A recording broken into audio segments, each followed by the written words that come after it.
they'll say F you or, whatever. It's kind of like they want to sacrifice you. Who gets back up 3 days later after he gets murdered in public? Mel Gibson was once Hollywood royalty. With Mad Max, Lethal Weapon, and Braveheart, he was a star whose talent seemed untouchable. But behind the fame, cracks were forming a single night in 2006. A few heated words and years of private struggles began spilling into the public eye. Why are the big realms of good and evil, and they exist. They're as real as we are. Suddenly, the golden image of a celebrated actor started to crumble. Fans, studios, and the media watched as his personal demons collided with his career, and his outspoken nature put him at odds with Hollywood itself. Stay tuned as we unpack the story of how Mel Gibson's own confessions reshaped his life. The 2006 DIU arrest. In the early hours of July 28, 2006, Mel Gibson was pulled over by Los Angeles County Sheriff's deputies in Malibu. According to reports, he was driving at high speed, far above the posted limit on Pacific Coast Highway, and was suspected of being under the influence. When deputies confronted him, Gibson allegedly became belligerent. Once in the patrol car, things rapidly deteriorated. According to TMZ's account of the unedited arresting officer's report, Gibson slammed himself against the seat, shouted profanities, threatened the deputy, and declared that he owned Malibu. But the most shocking part was his volley of anti-Semitic remarks. He reportedly said that the Jews are responsible for all the wars in the world. The aftermath was immediate and intense. TMZ published a version of the police report, triggering outrage from Jewish groups and major media coverage. Some accused the LA Sheriff's Department of attempting to sanitize Gibson's behavior. According to sources, the arresting officer was told to omit Gibson's incendiary comments in a revised report. Facing mounting pressure, Gibson issued a public apology. He admitted that he acted like a person completely out of control and called his words despicable. He formally expressed regret to the Jewish community, stating, "Hatred of any kind goes against his faith."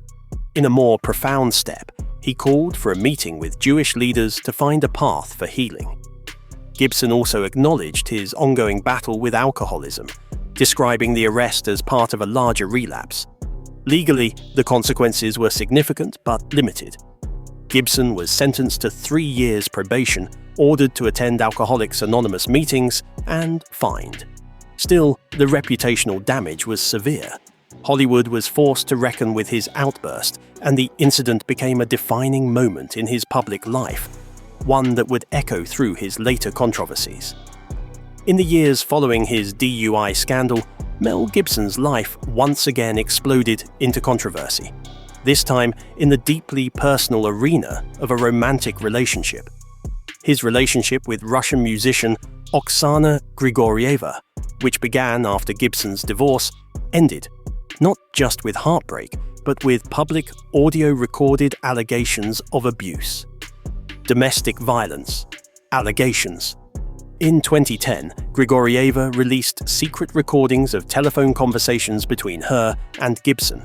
On these tapes, Gibson can be heard ranting in profanity, threatening her, and using racially charged insults. He also attacked her for the way she dressed, her appearance and breast implants. All while their young daughter is in the background, Grigorieva later said she recorded these calls out of fear. She believed he might harm her.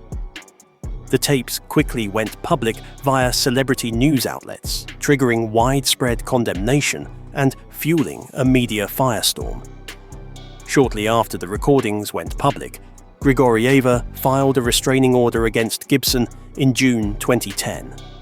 Authorities also launched a domestic violence investigation. In court, Gibson pleaded no contest to a misdemeanor battery charge in early 2011 related to an incident in January 2010.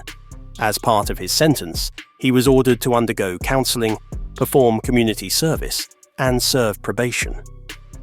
That same year, Gibson and Grigorieva reached a civil settlement. he agreed to pay her $750,000 in installments, provided in part to set up a trust for their daughter, Lucia. The settlement also granted her custody rights and a house in Sherman Oaks, California, where she and their daughter would live until Lucia turned 18, after which the property would be sold and the proceeds placed in a trust. Importantly, the deal included a confidentiality clause. Neither party was allowed to publicly discuss any and all information related to allegations of domestic abuse.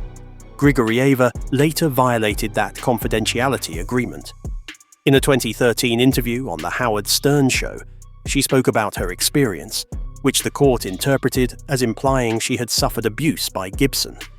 As a result, an appeals court ruled she forfeited $500,000 of the settlement.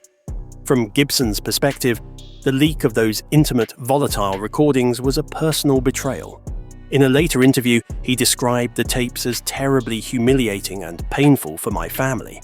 He claimed they were edited, and that the recorded rage represented a moment in time, said to one person, "That doesn't represent what I truly believe or how I've treated people." The fallout extended beyond their private lives. Gibson's reputation in Hollywood took another hit.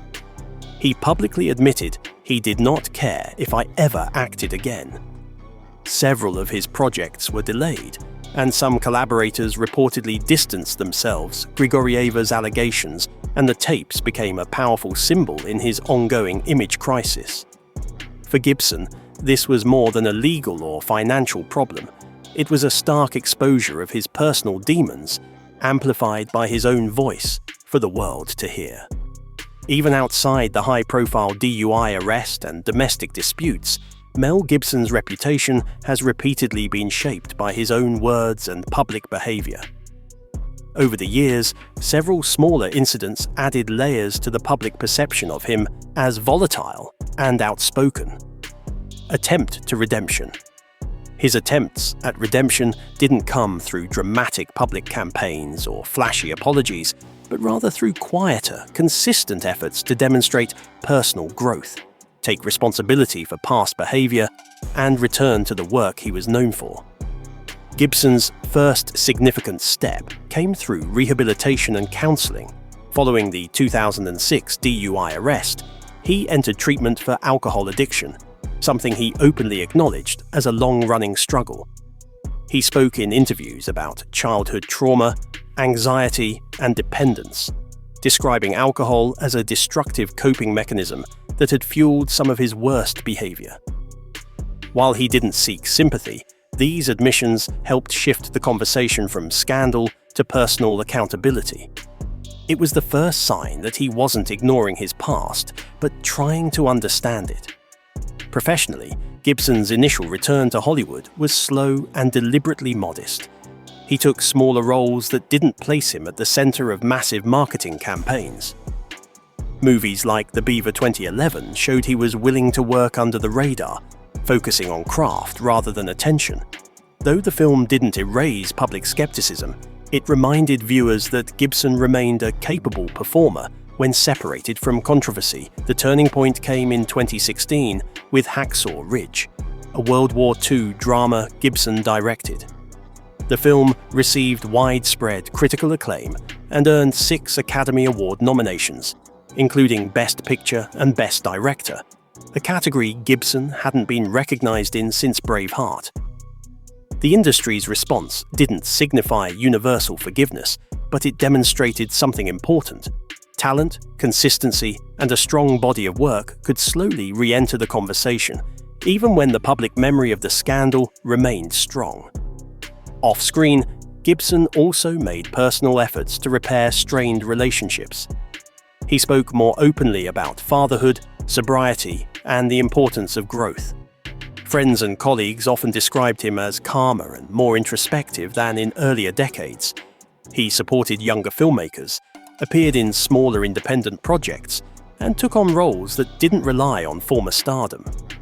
These choices helped reshape him, not as a Hollywood powerhouse, but as an artist trying to rebuild from the ground up. However, it would be inaccurate to say that Gibson's redemption has been universally embraced. Many critics, fans, and organizations continue to view him with skepticism, and his past remarks remain a permanent part of public discourse. But the consistent effort in his personal life, professional discipline, and willingness to step back rather than demand immediate acceptance has earned him measured respect from some corners of Hollywood. His path forward has been less about wiping the slate clean and more about proving, over time, that he can be better than his worst mistakes. Whether the public fully accepts that journey is complicated, but Gibson's slow, steady re-entry into the industry reflects a man trying, in small but persistent ways, to rebuild what was lost. Even so, the debate around Gibson remains layered and often divisive. Some viewers argue that genuine accountability requires lifelong scrutiny, while others believe that an individual's work and personal growth should be judged within the context of time and effort. Hollywood itself appears split.